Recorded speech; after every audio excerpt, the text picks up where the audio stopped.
Hi, guys. Exciting news for season 4. The Thrive Tribe newsletter is for everyone and it's free. To sign up for our newsletter and to get more out of Chasing Brighter and engage with our amazing community, go to chasingbrighter.com/newsletter to get the latest updates. And every month we have freebies, so check it out.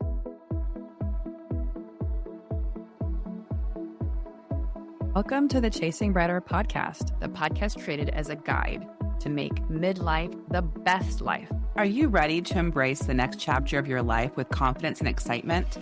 Your best life is just a listen away. Welcome back to Chasing Brighter. Today we're exploring something that shapes every single choice we make, the story we tell ourselves. Because the truth is, our inner dialogue can either hold us back or set us free. So today we want to talk about the confidence code and how we can rewrite our inner dialogue. We all carry around this running script in our heads, and often it's outdated. Maybe it was written by teachers, parents, experience from decades ago, but the good news is you can rewrite it. And when you do, you unlock what I like to call, Jessie likes to call, what we're going to call in this episode, the confidence code. Think about the last time you hesitated to go after something you wanted. Did that hesitation come from reality or from a story you told yourself? For many of us, the script sounds like, I'm not good enough. I don't have what it takes. Who am I to try this? So as a cognitive behavioral therapist, this is stuff I do a lot with work about how our thoughts create our reality that impacts our mood and our behavior. I know I've shared before how I love listening to Tara Brach, and Tara Brach talks a lot about how our thoughts create our reality. And so just to kind of give some examples from our lives, one of the things I've really checked on recently is just kind of like my inner voice about my body. And, I used to say things like, why did I gain so much weight? I can't believe I look like this, really kind of negative thoughts and really kind of checking that. And then something else I find really interesting, and I think a lot of us do this, is just talking and thinking negatively about my marriage and my relationship. So maybe I'd be venting to my girlfriends, venting to Kelly and saying, my gosh, my husband did this, my husband did this, my husband did this, especially when the kids are really young. And then I realized that just makes me more pissed off and doesn't really help anything. Yeah, I agree. I did the same thing. And it's funny because I've told for a while, I was telling like young moms, like, just to let you know, if you start like being resentful of your spouse 10 years from now, you're going to be putting your marriage at risk. Yeah. Because it really sort of like ate away at that narrative of my relationship with my spouse for sure. Yeah. Versus if we were like, we're both trying our best, right? I went to this mom support group really early on, and all the moms were complaining about their husbands. And the moderator just kept saying, dads do it different. Dads do it different. And so that was kind of helpful too, of like, it's not going to be the way I would do it or whatever it is. But anyway, just kind of really thinking about the story that we're telling ourselves. And, research shows that the average person has 60,000 thoughts a day, and most are repetitive and many are negative. And that constant loop influences our self-worth and confidence. So let's kind of move into things that we can do to identify that story, identify that inner critic. Yeah. So, the first step of what we can do is start rewriting the dialogue to make us aware of it. So, starting to think about how you speak to yourself in moments of stress or failure, even success. Does your inner critic show up saying things like, don't get too excited, you'll probably mess this up? I think for myself, definitely in times of stress where I just feel like I'm a hot mess sometimes, where it's like, oh, you're just so unorganized, Kelly. Really probably need to. I think I've been able to fight through that a little bit, but it's crazy how these inner voices come up, your inner critics. Yeah. And I think exactly what you're saying is that first part is we have to even recognize it. I think we're thinking it's reality and we think I suck, I did this wrong, whatever it is, and we're not even noticing it. So it's like reflecting and asking yourself, what do you say to yourself when you make a mistake? Really kind of start tuning in, tapping in. How do you react when you achieve something? Do you celebrate or do you dismiss it? I think about even like little things. I know we're talking about inner dialogue today, but I think about even accepting compliments. Like it says when you celebrate. So I know our mom, I don't know if you remember this, but I remember this. It's like Justin and I's very first Christmas as a married couple, and mom got me all of these clothes. And I was like, oh my gosh, Mom. She was like, oh, that was on clearance. It was like 25 cents. And I'd be like, what? Oh my God, that wasn't even anything. And I was like praising her, but she kept like knocking it down to the point where I was Yeah. like, thanks for spending $5 on me, Mom. And so I noticed I do that. Like if someone says, oh my gosh, you made this for me. Thank you. I just start saying, oh, it was nothing. It was nothing. And it's like, being careful that we're like not dismissing what we did and just Yes. accepting Yes. the feedback and accepting the compliments. Yes. Yeah. And I love the idea of celebrating things too. And part of that is something I think all of us don't do enough of, is really sitting with that in these times to really find ways to celebrate. So, I think the part that is hard about this is our inner critic is loud, but it's not the whole truth. And we get to decide if we want to keep that script or if we want to edit it. Yeah. Yeah. So, Jess, let's talk about rewriting that script. Yeah. So we have identified 4 things that you can do to start shifting that narrative. Okay. Number 1, name the voice. When negative thoughts come up, label them. For example, there's my perfectionist talking again. Naming creates distance between you and the thought. So this is so fascinating. During COVID, a colleague and I, Kara Green, you can find us on YouTube. Mm-hmm. I don't even want to go watch it, but Kara Green and I had this whole thing about anxiety and worry and fear during COVID very early on in lockdown. And so I loved how Karis she goes, oh, there's Flo, like naming your anxiety. There's Flo, Flo, she's crazy. Here she comes.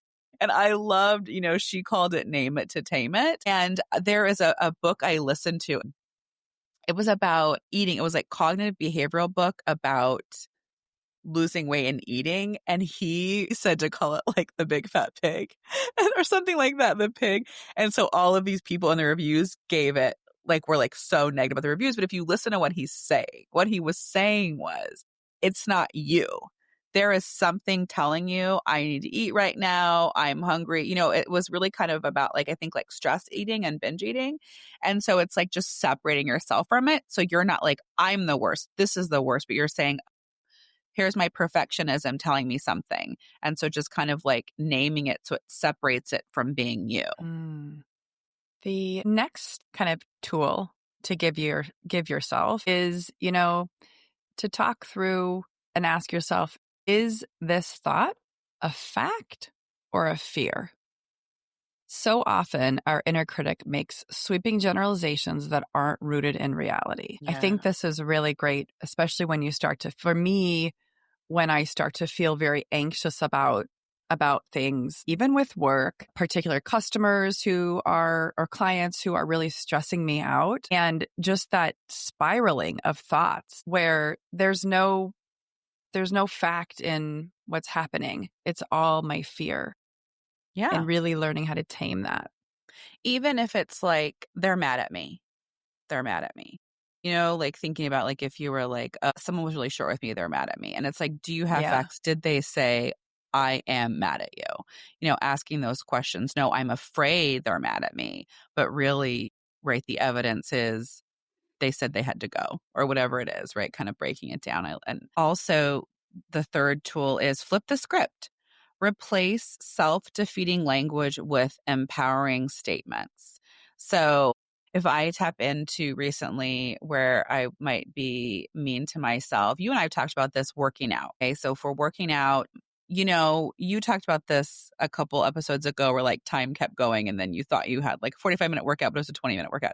So that's something that I might do is it's like, why did I do that? I shouldn't have had the coffee. I should have come straight to the gym.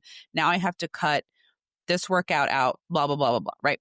So you can replace that by, I am so glad I showed up. I only had 20 minutes and I invested in myself and I spent 20 minutes on myself. I am so proud of myself for giving myself a little bit of time, right? That's a simple example of flipping the script. Yeah. Yeah. I like that. And I think this is the idea of, you got to give yourself the grace. Like I love just a simple, like I'm learning and I'm improving, right? You can even use Yeah. that for so many things. I am here. I've made it. I showed up. There's a lot of positives that you can kind of work with to flip the script at times. And so the challenge sometimes is even just kind of recognizing what, that inner voice.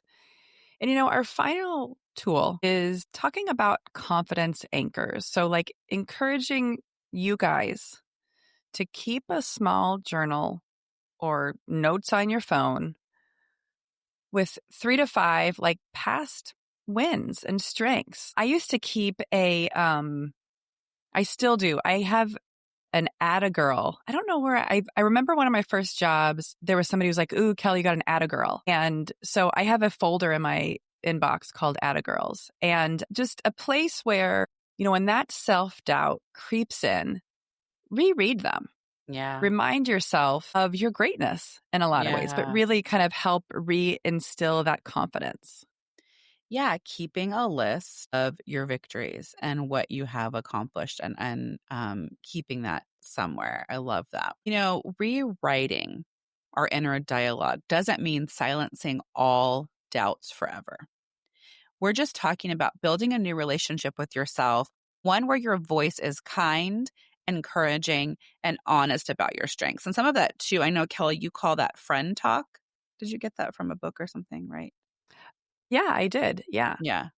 Of how we can just start talking to ourselves the way that we would a friend, right? In a kind, compassionate way. And so there are so many ways that confidence can show up in everyday life.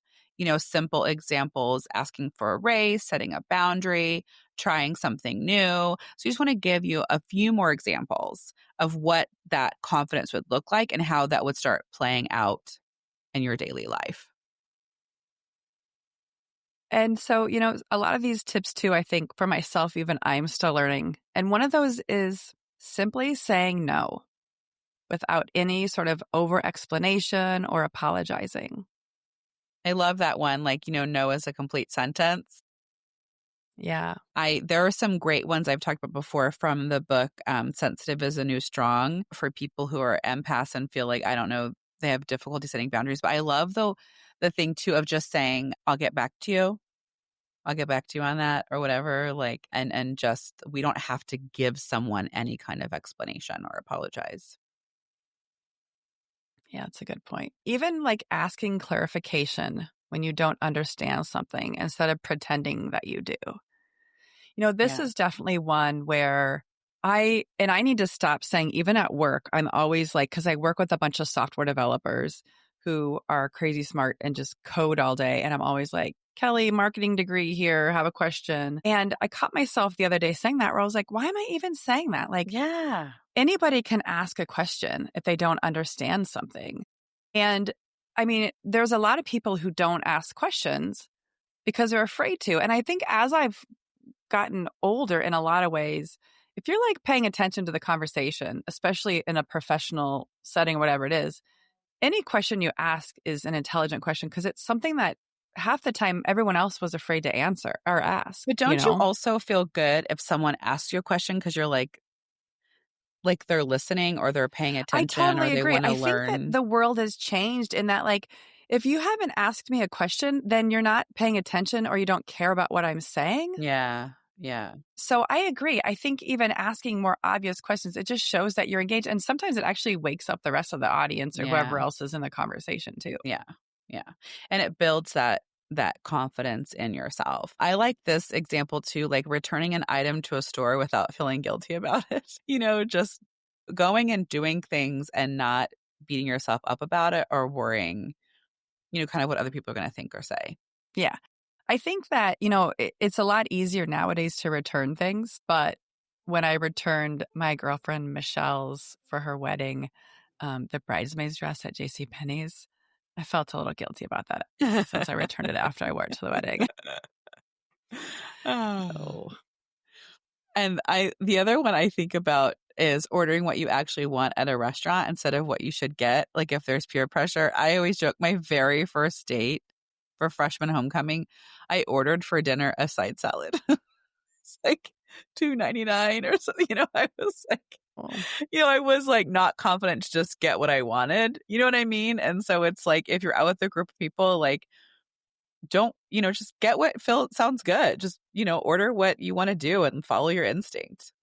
Yeah, I think it's a great point. And sometimes you'll be surprised when you end up getting something. I need to do a better job of like, I've told my kids, like, I don't care what they order, but sometimes I'm like, you guys, like, we're in the middle of nowhere, Michigan right now. So don't order the seafood platter because that's not going to work out for you, sort of thing. But also it's been a little live and let learn on those, because sometimes those aren't really the best and you might have some issues later. I think that's a great thing in that a lot of, even anywhere you go, even if it's a coffee shop or a bakery, doing what you want to do and not what you think you should do. Yeah, absolutely. The story that we tell ourselves creates our reality, but we have the power to rewrite it, and we can start today. Before we wrap up today, we want to leave you with a reflection exercise that you can journal on this week. We're asking you guys to write down one negative story you often tell yourself. Maybe it's something that tends to play on repeat in your mind, and then ask yourself, where did this story come from? Is it 100% true, or is it an assumption? What evidence do I have that challenges this story? And how can I rewrite that thought into something more empowering? For example, you can talk about me where maybe my story is I'm always late for things. And, instead I can rewrite that as, I am doing things at my own pace and I am always trying to get there on time. So it's just figuring out ways to flip the script. And guess what? Even you heard my example. These don't have to be perfect. They can be messy. This is about you doing the work. It's just that we're getting unstuck from that old dialogue. And just, I think noticing it is really that first step in recognizing it. And then you get to be the author of a new, more confident story. Like you're saying, it doesn't have to be perfect. We're working and trying. And, this week, pay attention to your inner dialogue. Catch the critic. Challenge the narrative and flip the script. Write down one empowering thought and repeat it daily. And thank you for tuning in to Chasing Brighter. If this episode resonated with you, please share it with a friend, someone who could use that confidence boost. And don't miss next week's conversation as well. Until then, keep chasing a brighter you. Thanks for listening today.